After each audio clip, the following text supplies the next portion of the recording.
This code is written in Java and is the entry point for a Spring Boot application. Let's break it down step by step. 1. Package declaration. The code is declared under the package com manin.springdemo. Packages are used to organize related classes and provide a unique namespace for classes. 2. Import statements. org.springframework.boot.springapplication. This class is imported to use the run method, which is used to start the Spring Boot application.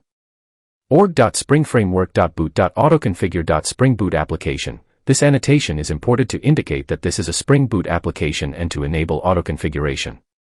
3. Class declaration. The class is named SpringDemo application and is declared as public. The class does not extend or implement any other classes/interfaces. 4. At Spring Boot application annotation. This annotation is used to mark the class as a Spring Boot application. It combines three commonly used Spring annotations: at configuration, at enable autoconfiguration, and at component scan. At configuration indicates that the class provides bean definitions. At enable autoconfiguration enables Spring Boot's autoconfiguration mechanism, which automatically configures various components based on the class path and dependencies. At component scan tells Spring to scan the specified packages for components, such as controllers, services, repositories, to be registered as beans. 5. Main method. The main method is the entry point of the application.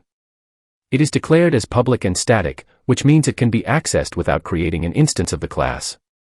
The method takes an array of string arguments, args. Inside the main method, SpringApplication.run is called to start the Spring Boot application.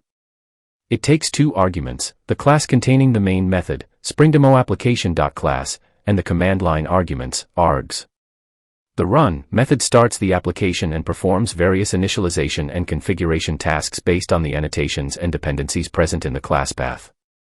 In summary, this code sets up a basic Spring Boot application by using the Spring Boot application annotation and starts the application using the SpringApplication.run method in the main method.